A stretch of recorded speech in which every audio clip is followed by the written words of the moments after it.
Alhamdulillah, alhamdulillahi ala ihsanihi wa syukru lahu ala taufiqihi wa amtinanih.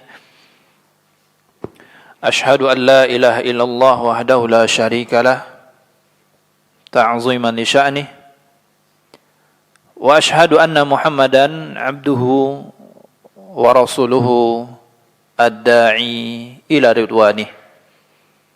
Allahumma salli wa sallim ala Nabiyyina Muhammadin sallallahu alaihi wasallam wa ala alihi wa ashabihi wa man tabi'ahum bi ihsanin ila yaumiddin. Amma ba'd.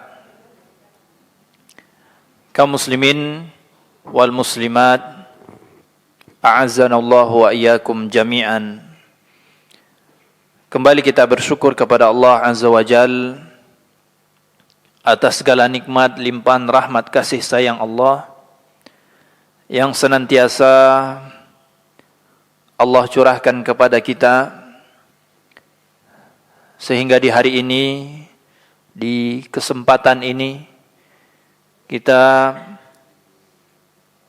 masih diberikan kemudahan oleh Allah untuk mendatangi rumahnya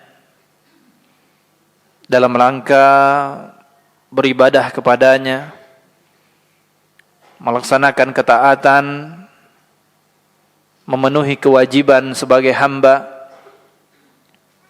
dan mudah-mudahan yang kita laksanakan bernilai pahala di sisi Allah Subhanahu wa taala, dan insyaallah akan kita petik nanti di akhirat kelak. Salawat serta salam tak lupa pula kita haturkan kepada junjungan kita, Nabi kita yang mulia Nabi Muhammad sallallahu alaihi wasallam, dan juga kepada keluarga beliau, istri-istri beliau, putra-putri beliau, sahabat-sahabat beliau yang mulia, serta orang-orang yang senantiasa berpegang teguh dengan petunjuknya sampai datangnya hari kiamat kelak. Ma'asyiral muslimin wal muslimat, rahimani wa rahimakumullah. Pada kesempatan kali ini, sebagaimana yang sudah ketahui, tema yang akan kita bahas di kesempatan kali ini adalah berkenaan tentang perjalanan setelah kematian. Kaum muslimin wal muslimat, a'azzanallahu wa iyyakum jami'an.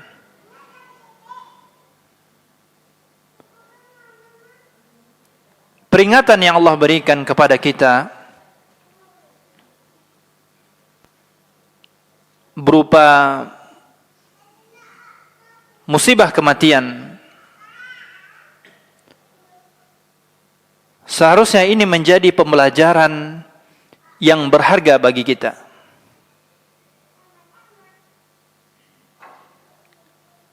Karena Nabi SAW mengingatkan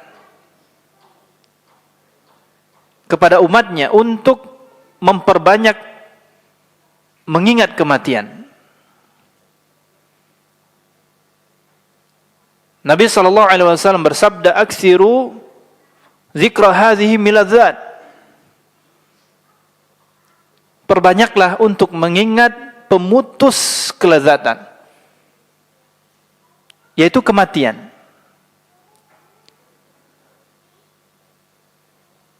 Terkadang seseorang saking sibuknya dengan dunia, saking banyak urusan yang dia kerjakan berkaitan dengan dunia,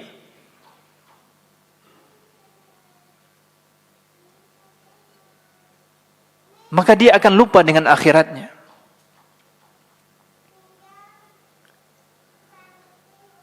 Lupa terhadap kampung halamannya yang abadi.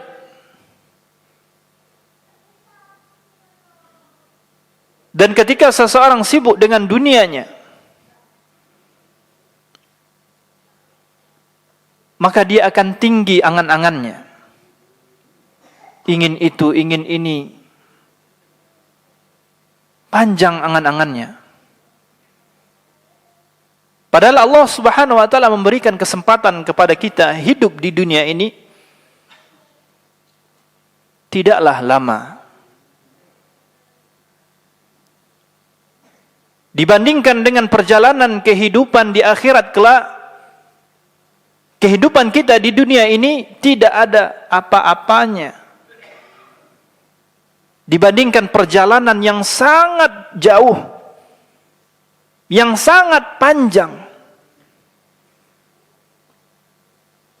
dibandingkan kehidupan kita di dunia ini.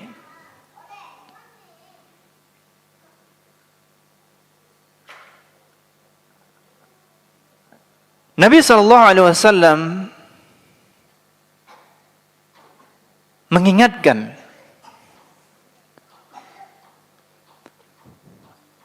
bahwasannya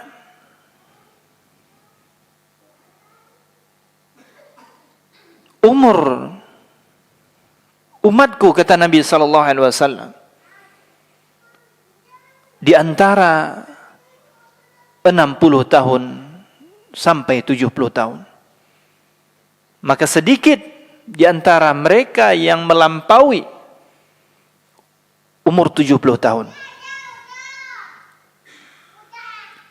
Kalau sudah melewati 70 tahun, maka itu bonus dari Nabi SAW, dari Allah Subhanahu wa taala. Kata Nabi SAW, a'maru ummati ma baina 60 ila 70 wa aqalluhum man yajuzu dzalik.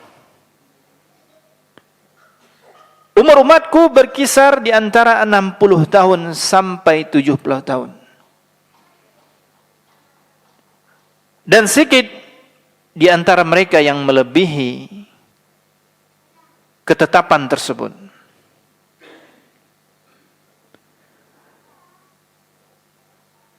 Maka rata-rata umur umat Nabi SAW antara 60 sampai 70 tahun.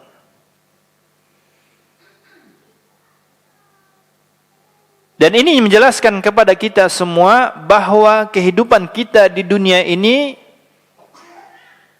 sangat sebentar dibandingkan dengan kehidupan kita di akhirat kelak.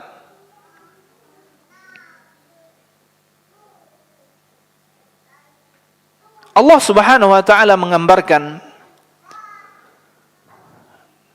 tentang panjangnya perjalanan kehidupan di akhirat. Allah Subhanahu wa taala memberikan gambaran dalam Al-Qur'an, dalam surat Al-Ma'arij ayat yang keempat, Allah Subhanahu wa taala berfirman, ta'rujul malaikatu war-ruhu ilaihi fi yaumin kana miqdaruhu 50 alf sanah. Allah Subhanahu wa taala berfirman, malaikat dan malaikat Jibril naik menghadap kepada Tuhannya, kepada Allah Subhanahu wa taala dalam sehari yang kadarnya 50.000 tahun. 50.000 tahun. Sehari kadarnya 50.000 tahun.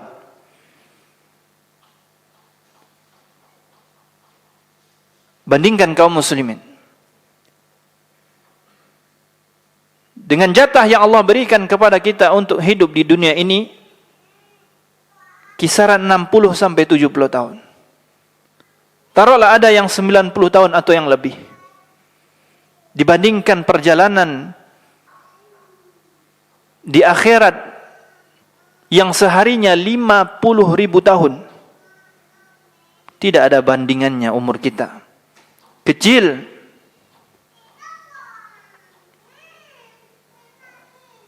Maka sungguh benar, sangat sebentar jatah yang Allah berikan kepada kita untuk hidup di dunia ini.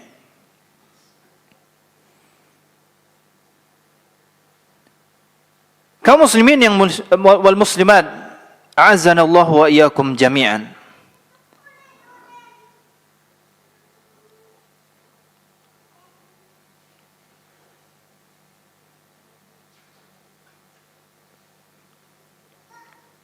Kemudian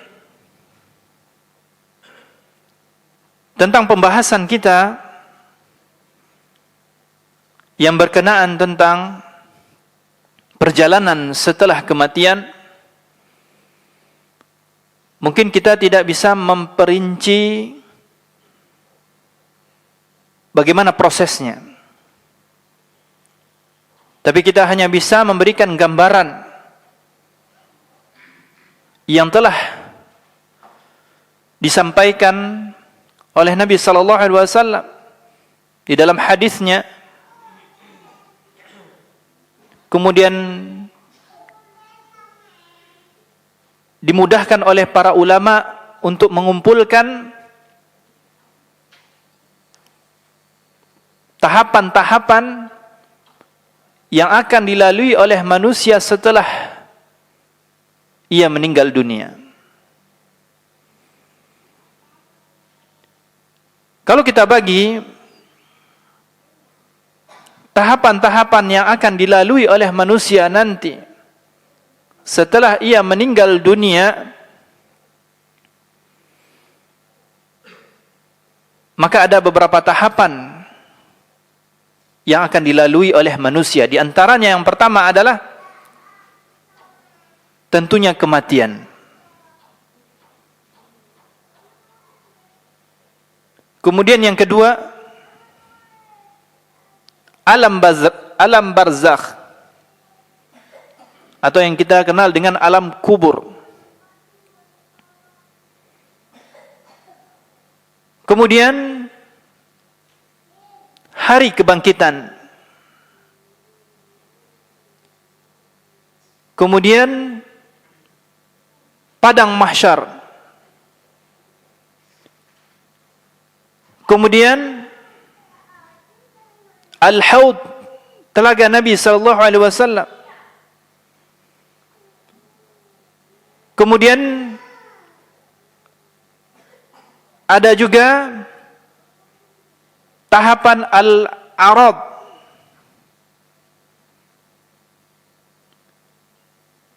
Kemudian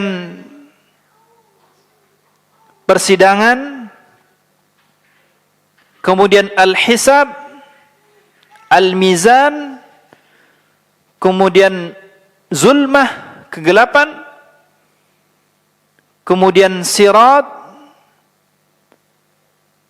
kemudian neraka, kemudian setelah itu ada al-qantarah, kemudian setelah itu surga.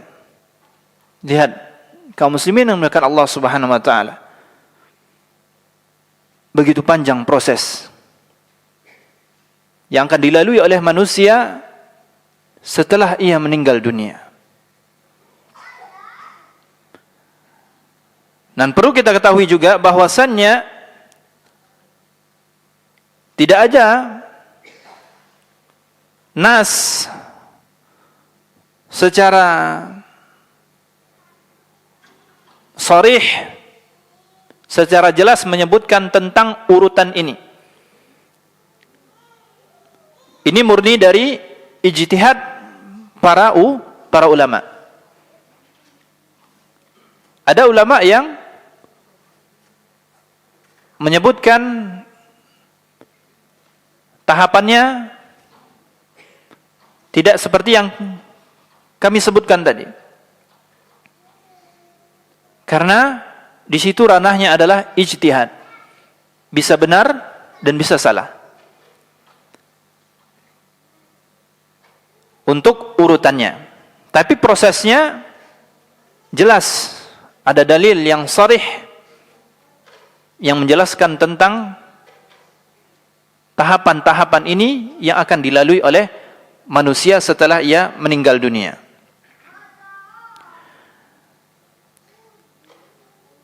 Kaum muslimin wal muslimat, a'azzanallahu wa iyyakum jami'an.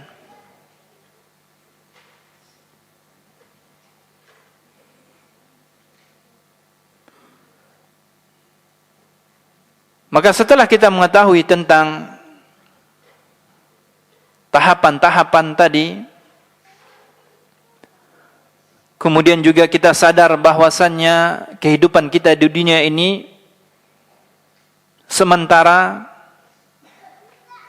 sangat-sangat sebentar dibandingkan proses yang akan kita lalui nanti setelah Allah Subhanahu wa taala panggil kita. Dan tentunya setiap yang memiliki jiwa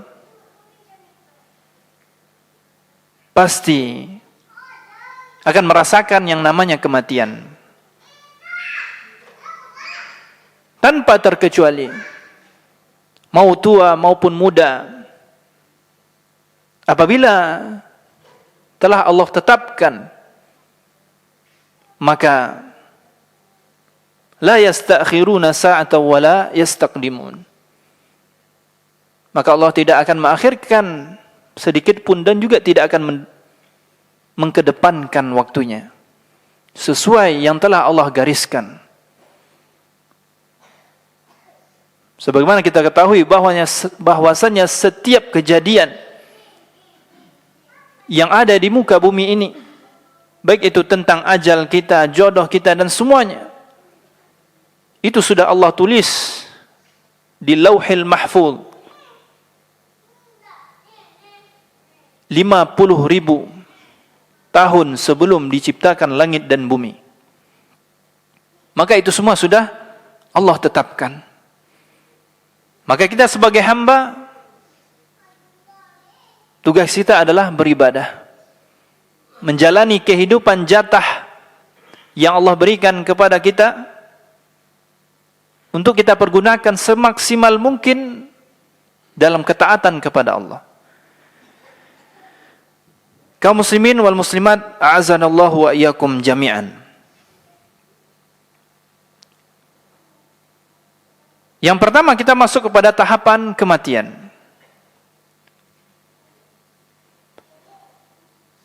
Beberapa bulan ini mungkin kita merasakan ya, bapak-bapak semua, anak sudah berapa kali lewat jamba. Itu setiap kali ada yang dimakamkan di depan SD An-Najiyah. Barusan Jumat tadi juga ada.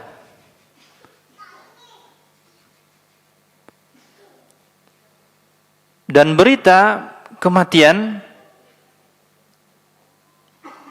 itu sering ya kita mendengarnya. Di bulan ini mungkin sudah banyak kita mendengar ya. Anak pribadi sudah banyak. Mungkin bapak-bapak lebih banyak lagi. Ada yang meninggal kecelakaan di Batang Lingkin.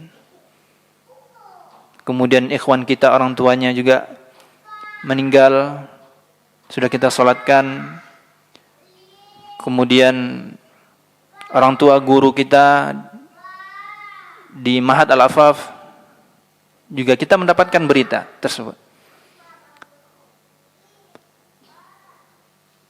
Maka kaum muslimin yang berkat Allah Subhanahu wa taala, kematian terjadi tatkala telah datang malaikat maut yang mencabut nyawa seseorang. Adapun pencabutan nyawa dari diri seseorang bisa terjadi secara keras dan bisa terjadi secara lembut. Sebagaimana firman Allah Subhanahu wa taala dalam surat An-Nazi'at. Allah berfirman, "Wan-nazi'ati gharqa, wan-nashitati nashta." Allah bersumpah demi malaikat yang mencabut nyawa dengan keras dan malaikat yang mencabut nyawa dengan lemah lembut. Malaikat yang mencabut nyawa dengan keras, malaikat yang mencabut nyawa orang-orang yang tidak beriman kepada Allah.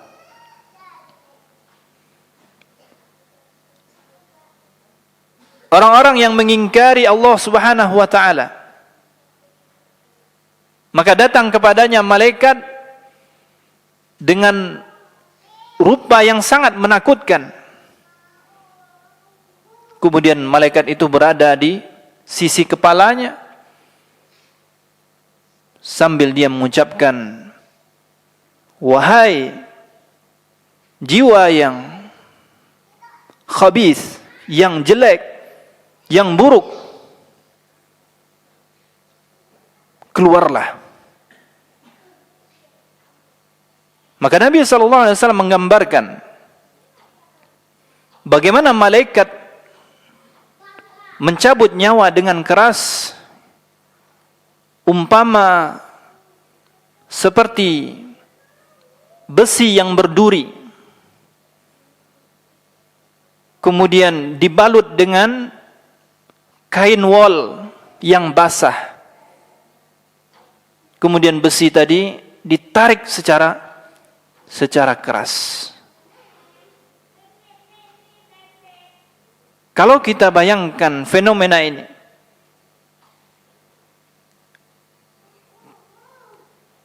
pasti dari kain wol tadi yang basah, kemudian yang dibalutkan kepada besi yang berduri, kemudian ditarik dengan kencang, dengan keras, pasti kain tersebut akan tersobek-sobek. Begitulah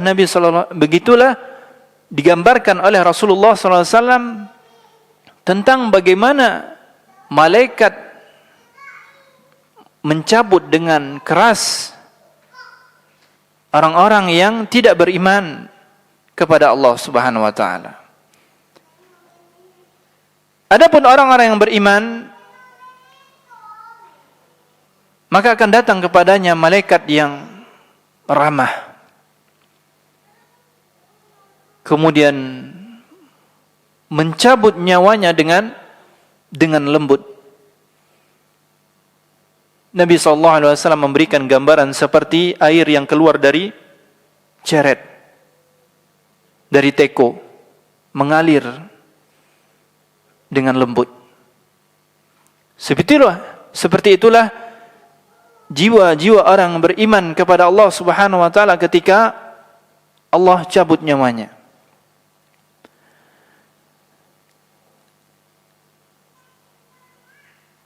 Kemudian kaum muslimin wal muslimat a'azzanallahu wa iyyakum jami'an.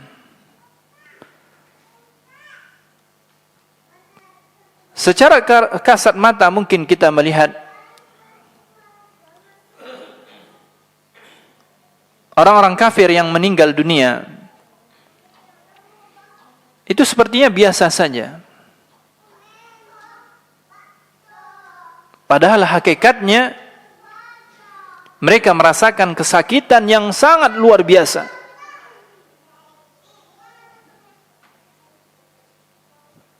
Karena hal tersebut adalah hal gaib. Dan Allah Subhanahu wa taala tidak tampakkan itu. Karena sebagai pelajaran, hikmah, ada hikmah di balik hal tersebut. Kalau ditampakkan, ya mungkin sudah banyak yang beriman. Maka itulah hikmah Allah Subhanahu wa taala. Hal yang gaib tidak Allah tampakkan. Disitulah iman seseorang diuji. Kaum muslimin wal muslimat yang dimuliakan Allah Subhanahu wa taala. Sebelum kita masuk kepada tahapan yang berikutnya, kita dengarkan azan Isya terlebih dahulu. Kaum muslimin wal muslimat rahimani wa rahimakumullah. Kemudian kita lanjutkan tahapan yang akan dilalui oleh manusia setelah dia meninggal dunia. Maka setelah seseorang meninggal dunia, maka dia akan memasuki alam yang namanya alam barzakh atau alam kubur.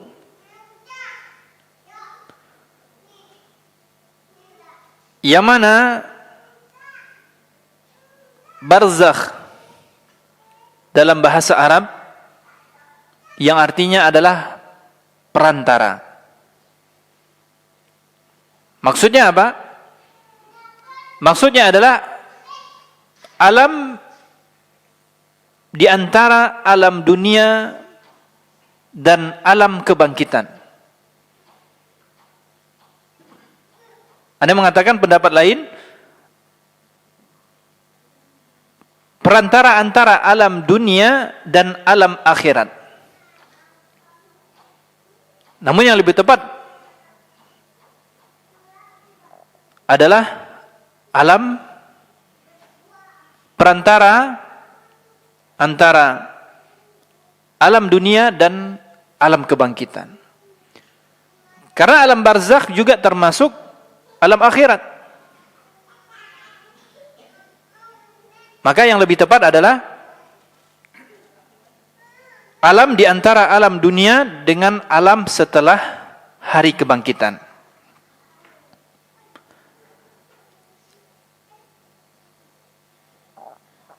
Nah, fase ini disebut juga oleh kebanyakan orang dengan alam kubur. Walaupun sejatinya orang yang meninggal walaupun dia tidak dikubur, tetap dia masuk ke dalam alam barzakh. Apa dalilnya? Dalilnya adalah firman Allah Subhanahu wa taala yang mengkisahkan tentang jasadnya Fir'aun. Jasadnya Fir'aun Allah selamatkan. Untuk apa? Untuk pembelajaran bagi umat-umat yang datang setelahnya. Allah Subhanahu wa taala berfirman di dalam surat Yunus ayat 92. Fal yawma nunajjika bibadanika litakuna liman khalfaka ayah wa inna katsiran minan nasi an ayatina laghafilun. Allah Subhanahu wa taala berfirman, maka pada hari ini kami selamatkan jasadmu agar engkau dapat menjadi pembelajaran bagi orang-orang yang datang sesudahmu, dan sesungguhnya kebanyakan dari manusia tidak memperhatikan dari tanda-tanda kekuasaan kami.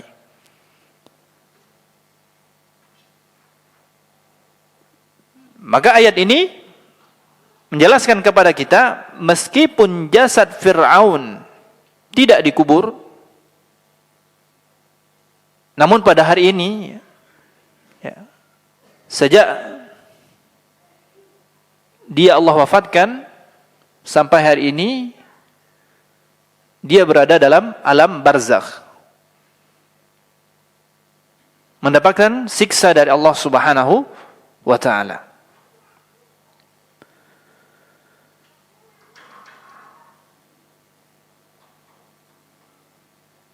Kemudian kaum muslimin yang dimuliakan Allah Subhanahu wa taala,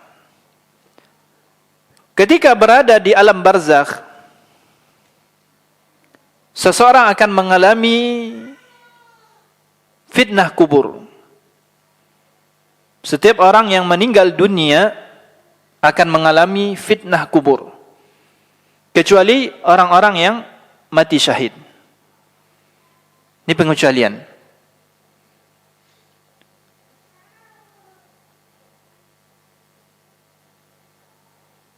Nabi SAW bersabda, ada seorang bertanya, "Ya Rasulullah, ma balul mu'minina yuftanuna fi kuburihim illa syahida?"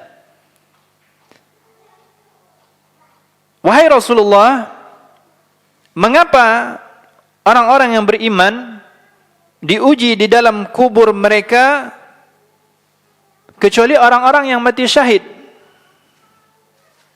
Kemudian apa jawab Rasulullah SAW? Qala kafa bibariqati as-suyufi ala ra'sihi fitanan.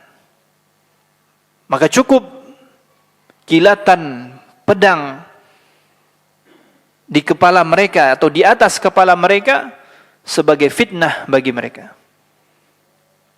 Jadi fitnahnya itu kilatan pedang tadi bagi orang-orang yang mati syahid. Maka orang yang mati syahid tidak mendapatkan pertanyaan mungkar dan nangkir.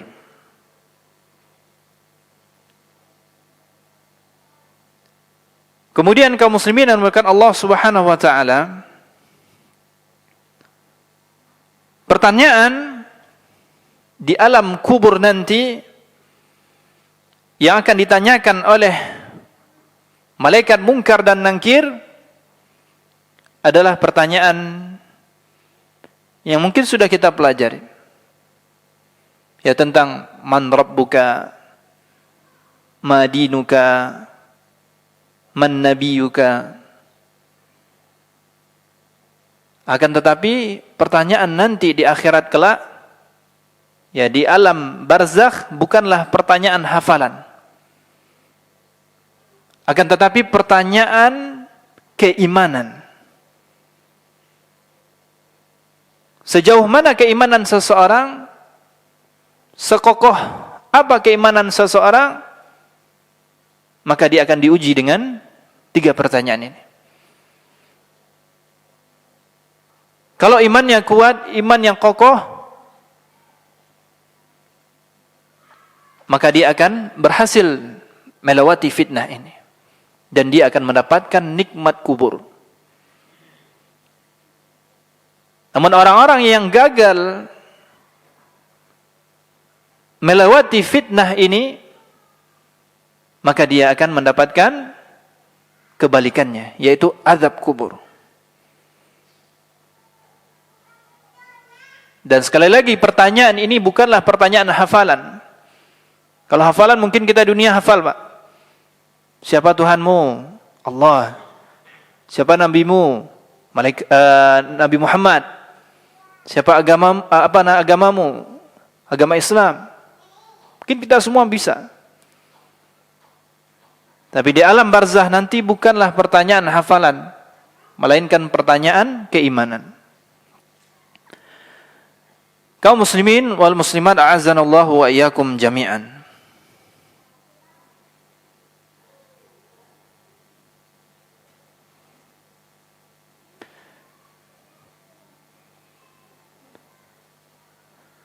Kemudian kita tahu bahwasannya di alam kubur atau di alam barzakh juga ada siksa. Karena sebagian firqah atau sebagian kelompok ada yang menolak tentang siksa kubur, karena menilai hadisnya adalah hadis ahad. Kalau hadis ahad dia tolak. Hadis ahad itu hadis yang jalurnya satu orang, dari sahabat satu orang, tabi'in satu orang, kemudian tabi'ut tabi'in satu orang. Itu hadis ahad. Seperti hadis innama a'malu binniyat. Innama a'malu binniyat itu hadisnya, jalurnya disebut dengan hadis ahad. Ya, karena dari Umar, dari sahabat itu hanya Umar saja. Kemudian dari tabi'in itu juga cuma satu. Dan seterusnya. Maka sebagian kelompok ada yang menolak tentang adanya azab kubur atau fitnah kubur. Ada hadis yang panjang menceritakan yang mana Nabi SAW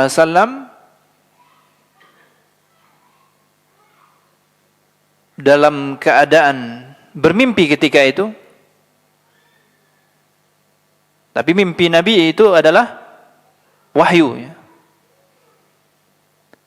Maka Nabi SAW dibawa oleh malaikat Jibril alaihissalam. Kemudian dalam perjalanan tersebut Nabi SAW melihat berbagai macam kejadian. Ada yang menusuk dengan besi dari mulutnya kemudian tembus ke belakang. Kemudian ada yang macam-macam. Ya, disebutkan dalam hadis yang panjang tersebut. Dan ini menandakan tentang adanya siksa kubur. Adanya siksa kubur. Maka ketika seseorang meninggal dunia, kemudian dia gagal dalam melewati fitnah kubur tadi, kemudian dia mendapatkan azab kubur, maka azab tersebut dia akan rasakan sampai datangnya hari kiamat. Bayangkan kaum muslimin yang dimuliakan Allah Subhanahu wa taala, begitu panjang perjalanan.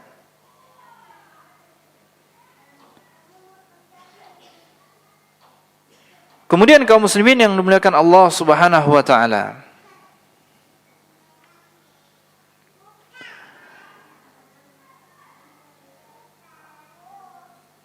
kemudian tahapan yang berikutnya adalah hari kebangkitan. Di sini terdapat khilaf para ulama tentang tiupan trompet sangkakala. Apakah ditiup 2 kali atau 3 kali?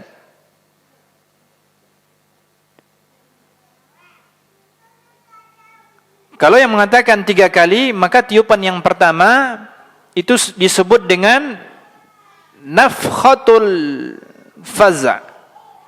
Nafkhatul faza'. Artinya tiupan yang akan mengagetkan seluruh manusia bahwa akan terjadi perubahan di seluruh alam semesta. Ini tiupan yang pertama. Sebagaimana firman Allah Subhanahu wa taala dalam surat An-Naml ayat 87. Allah berfirman, "Wa yauma yunfakhu fis-sur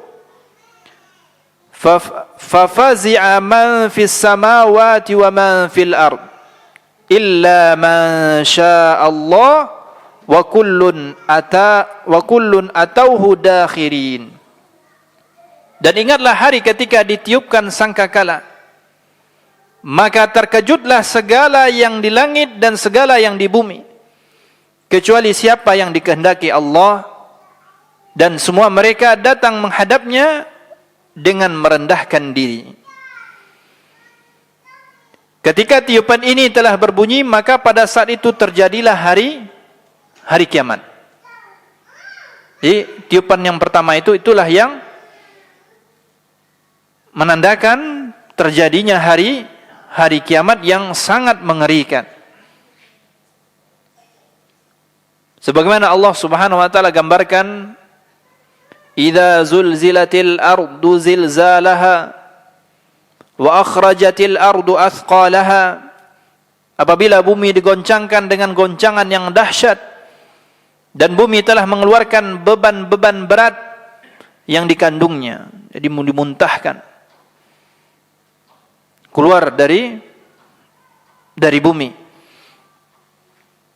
Kemudian dalam surat Al-Infitar Allah Subhanahu wa taala juga beri gambaran tentang kejadian hari kiamat. Wa idzal biharu fujjirat. Dan apabila lautan menjadi meluap,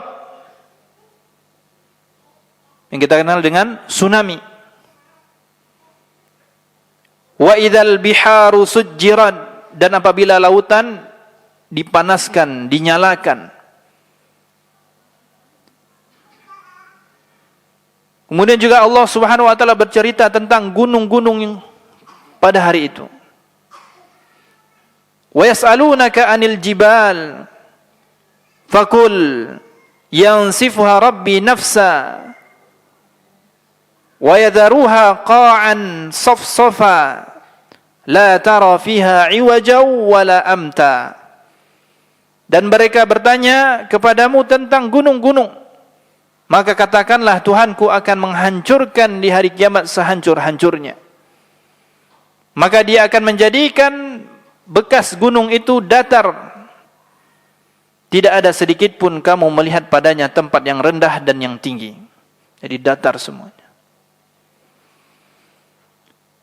Dan banyak lagi dalam ayat Al-Quran, Allah Subhanahu wa taala menceritakan tentang kejadian hari kiamat.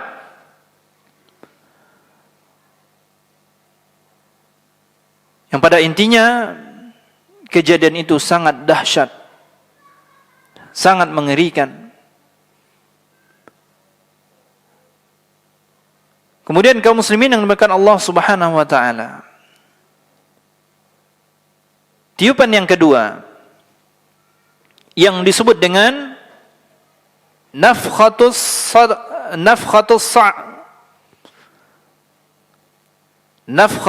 sa'qi, atau yang dikenal dengan tiupan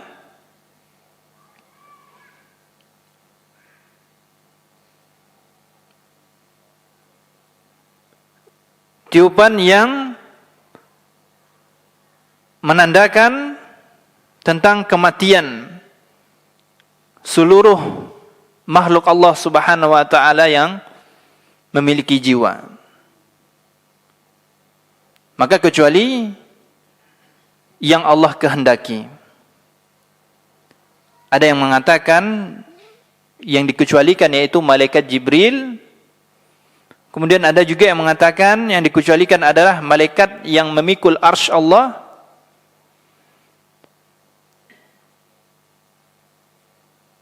Maka pada intinya ada makhluk yang Allah kecualikan, ya. Dengan tiupan tersebut, ya, masih ada makhluk Allah yang tidak Allah matikan.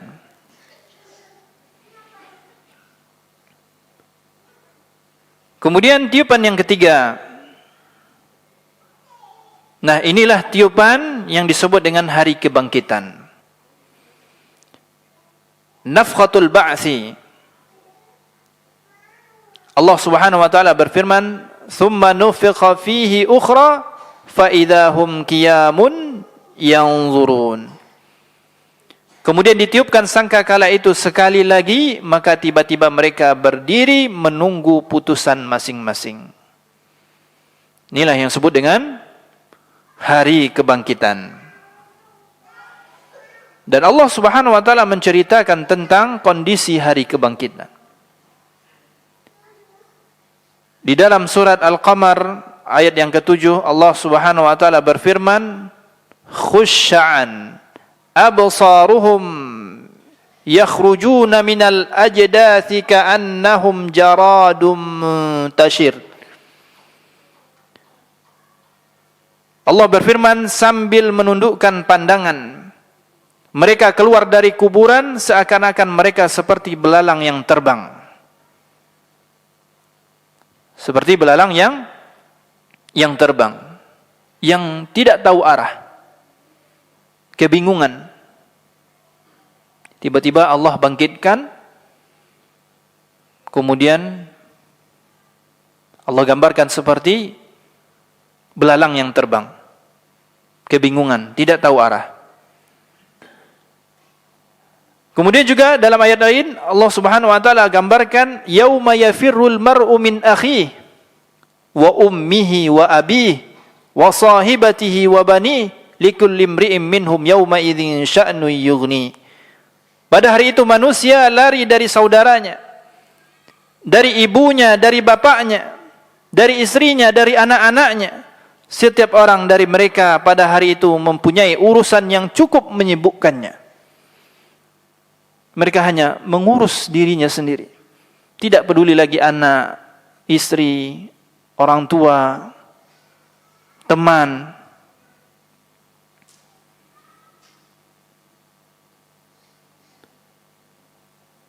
Kemudian juga Allah Subhanahu wa taala gambarkan bagaimana kondisi manusia tatkala dibangkitkan. Yuhsyarun nasu yaumal qiyamah hufatan uratan ghurlan. Dalam hadis yang diriwayatkan oleh Imam Muslim, manusia dikumpulkan pada hari kiamat dalam keadaan tidak beralas kaki, tidak berpakaian, dan belum dikhitan. Inilah keadaan manusia ketika dibangkitkan. Kaum muslimin yang dimuliakan Allah Subhanahu wa taala, maka pada hari atau tahapan kebangkitan ini manusia sibuk dengan urusan mereka masing-masing.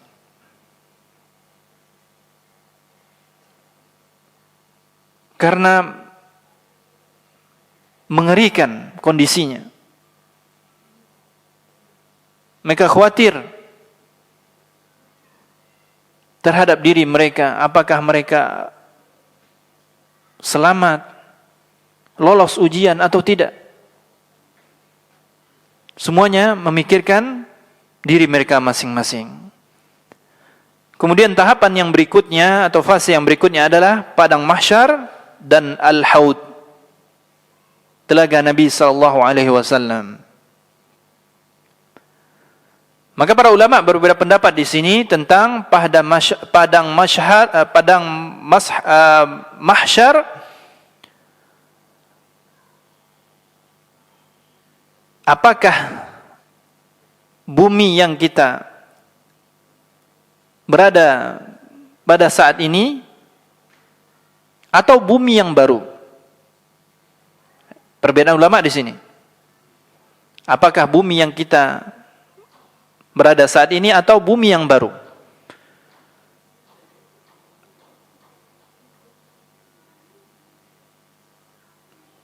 Ada dua ya pendapat, bumi yang baru atau bumi yang ada saat ini tapi dirubah oleh Allah Subhanahu wa taala bentuknya.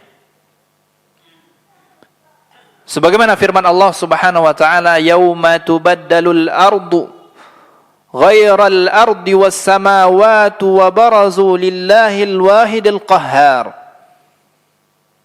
Surah Ibrahim ayat yang ke-48. Yaitu pada hari ketika bumi diganti dengan bumi yang lain. Dan demikian pula langit, dan mereka semuanya di padang mahsyar berkumpul menghadap kehadiran Allah Subhanahu wa taala yang Maha Esa lagi Maha Perkasa. Jadi pendapat yang kuat di sini adalah pendapat yang kedua, yaitu bumi yang ada saat ini namun dirubah oleh Allah Subhanahu wa taala bentuknya. Tidak seperti ini lagi. Telah Allah rubah bentuknya.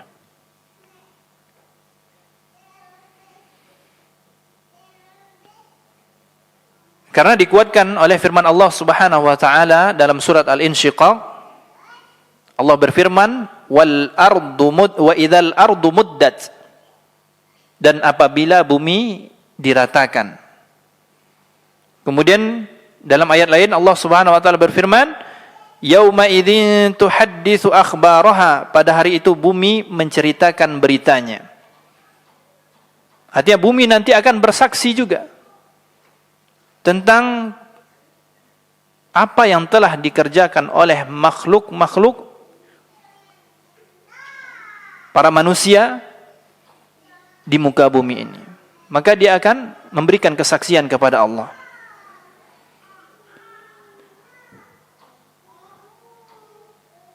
Kemudian kaum muslimin yang dimuliakan Allah Subhanahu wa taala,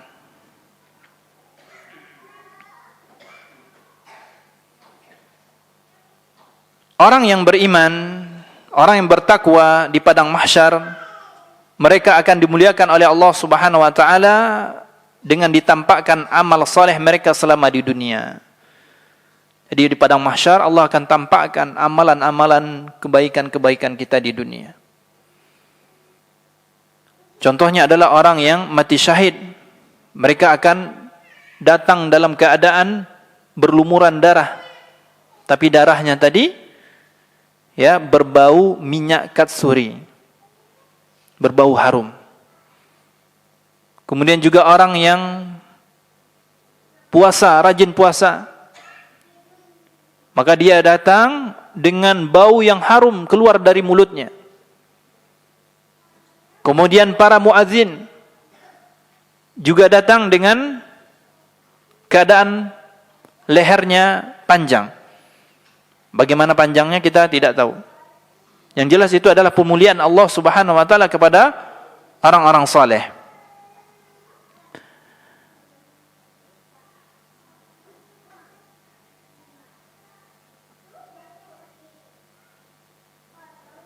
Kemudian kaum muslimin yang dimuliakan Allah Subhanahu wa taala.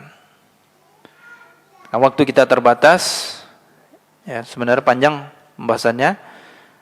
Kita langsung masuk kepada tahapan atau fase berikutnya, yaitu tentang atau fase al-arad. Apa al-arad itu? Maksudnya al-arad di sini adalah seluruh manusia ditampakkan di hadapan Allah dan tidak ada yang bisa bersembunyi. Karena tidak ada lembah, tidak ada gunung, tidak ada pepohonan, tidak ada bangunan-bangunan. Semua manusia ditampakkan di hadapan Allah Subhanahu wa taala. Maka ketika itu mulailah persidangan di antara para hamba.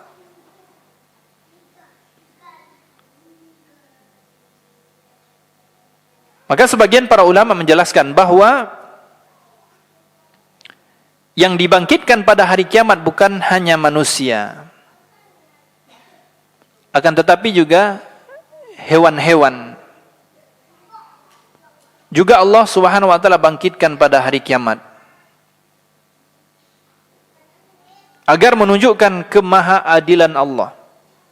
Allah juga sidang itu hewan-hewan yang nakal itu, yang jahat-jahat itu. Allah sidang. Karena Allah ingin menunjukkan kemahaadilan Allah. Semuanya dibangkitkan, manusia, hewan-hewan. Allah bangkitkan.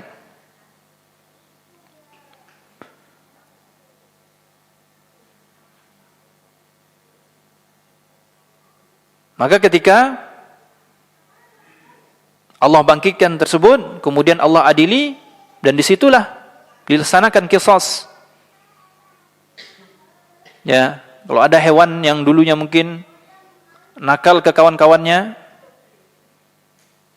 nanti di akhirat diqisas, disuruh dibalas. Nah, ini hewan saja Allah adili, apalagi manusia yang diberikan akal oleh Allah Subhanahu wa taala untuk berfikir. Kemudian kaum muslimin yang dimuliakan Allah Subhanahu wa taala, tadi setelah fase al-arad, ya, di mana Allah Subhanahu wa taala kumpulkan manusia, di situ tidak ada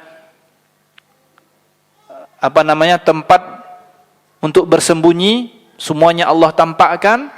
Kemudian setelah itu Allah sidang, Allah bangkitkan juga para binatang, hewan-hewan, dan Allah adili juga. Maka setelah itu ada fase yang namanya al-hisab. Ya, al-hisab artinya hari perhitungan. Diaudit kita, Pak. Apa yang kita lakukan selama di dunia itu diaudit, dicek.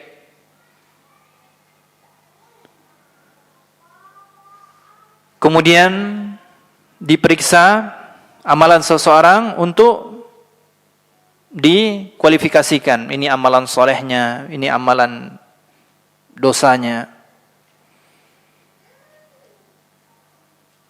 Kemudian disitulah Allah Subhanahu wa taala ya menimbang, menghitung amalan-amalan manusia yang telah ia kerjakan selama di dunia.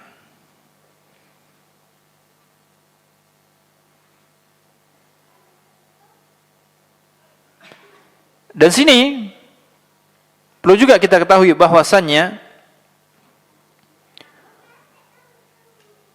kata para ulama, hisab terbagi menjadi dua.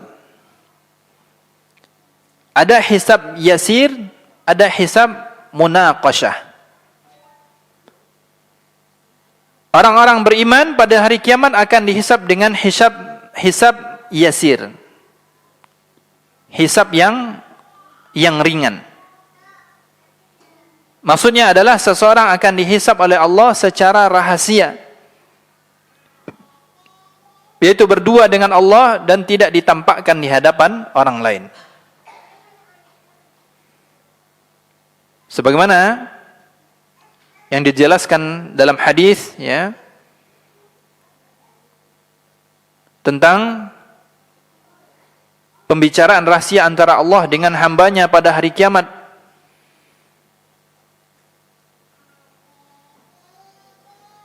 Maka di situ Allah Subhanahu wa taala memuliakan orang yang beriman. Walaupun ia pernah terjatuh ke dalam maksiat, maka di situ Allah Subhanahu wa taala tutup aibnya. Di situ Allah Subhanahu wa taala tutup aibnya.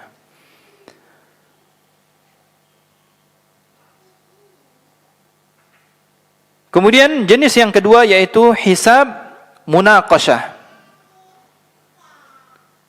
Hisab munaqashah adalah perhitungan secara menyeluruh dan secara detail, baik kecil maupun besar, dan membedakan antara kebaikan dan keburukan.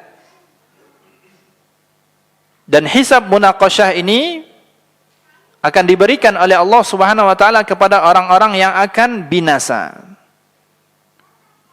yang amal keburukannya lebih banyak dari amalan kebaikannya.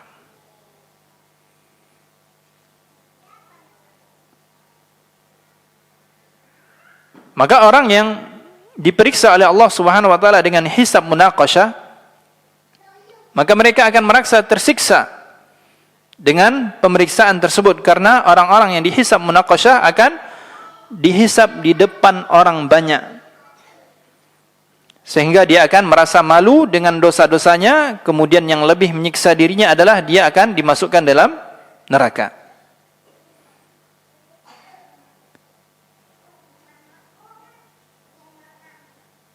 Kemudian setelah hisab terjadi, maka disitulah manusia akan diberikan ya catatan amalannya. Diberikan catatan amalannya selama di dunia. Dia melihat bagaimana catatan amalannya selama dia di dunia. Kalau orang yang memiliki amalan soleh selama di dunia, maka dia akan bahagia menerima catatan amalannya. Apabila dia orang-orang yang pelaku maksiat, maka dia akan merasa ketakutan, merasa sedih ketika menerima catatan amalannya. Kemudian yang berikutnya, kaum muslimin yang dimuliakan Allah Subhanahu wa taala, yaumul mizan. hari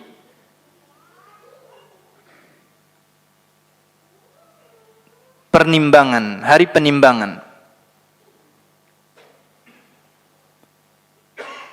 Maka kemudian disinilah ya ditimbang amalan seseorang, ya setelah tadi diaudit, dihitung, kemudian ini diberikan catatan amalannya, dah tahu dia, oh ternyata dia melakukan amalan kebaikan sekian, keburukan sekian, kemudian setelah itu ditimbang, maka disitulah Allah Subhanahu wa ta'ala menampakkan menampakkan juga sisi keadilan Allah Subhanahu wa ta'ala.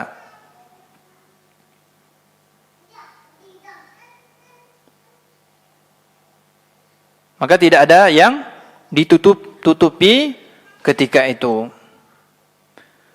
Kemudian berikutnya adalah fase sirat. Sirat adalah sebuah jembatan yang diletakkan di atas neraka jahanam. Sebagaimana kita ketahui banyak dalil yang menunjukkan betapa luasnya neraka jahanam. Di antara menunjukkan bahwa neraka itu sangat luas adalah adanya matahari dan ada bulan di neraka. Agar orang-orang yang menyembah matahari dan bulan sadar dan menyesal bahwa yang mereka sembah yang ada di dalam neraka tadi.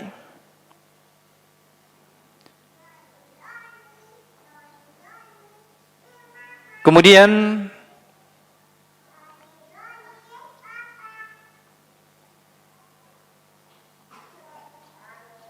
ketika manusia melewati sirat sebagaimana yang disabdakan oleh Rasulullah SAW, ada yang melewatinya dengan cepat seperti kuda berlari, ada yang terpapah-papah, ada yang merangkak, dan macam-macam. Yaitu tergantung tadi dari amalannya. Kemudian yang berikutnya, dan ini menjadi penutup kajian kita pada malam hari ini, yaitu qantarah. Qantarah adalah tempat setelah sirat dan sebelum surga. Setelah sirat, setelah jembatan, ada tempat yang dinamakan dengan qantarah. Sebelum seseorang masuk ke dalam surga.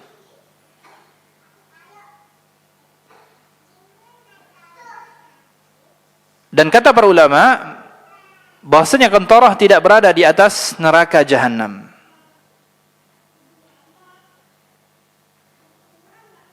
Karena orang-orang yang berhasil melewati sirat, maka dia akan berada di qantarah, tempat setelah ia melewati sirat, sebelum dia memasuki surga.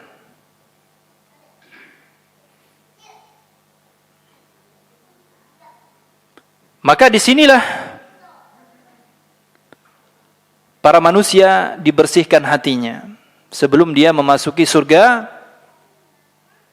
di tempat ini, ya di qantarah tadi, hatinya dibersihkan. Kalau masih ada dengki, masih ada hasad, semuanya di situ dibuang. Kemudian setelah itu, baru dia dimasukkan oleh Allah Subhanahu wa ta'ala ke dalam surga. Surga yang memiliki kenikmatan yang tiada tara, yang di dalamnya manusia hanya menikmati kenikmatan-kenikmatan dan tidak ada lagi ibadah. Manusia hanya menikmati hasil atau buah yang selama ini dia tanam ketika di dunia, maka dia akan mendapatkan buahnya tadi di surga sebagai balasan bagi orang-orang yang beriman dan bertakwa kepada Allah Subhanahu wa ta'ala.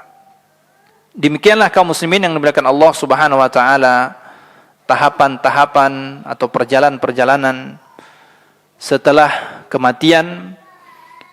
Sekali lagi bahwasanya tahapan tersebut cukup panjang, maka kesempatan yang singkat yang Allah berikan di sisa umur kita ini mudah-mudahan kita jadikan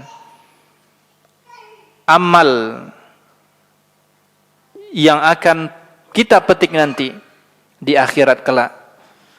Mari kita tutup dengan membacakan doa kafaratul majlis. Subhanakallahumma wa bihamdika asyhadu an la ilaha illa anta wastaghfiruka wa atubu ilaik. Wassalamualaikum warahmatullahi wabarakatuh.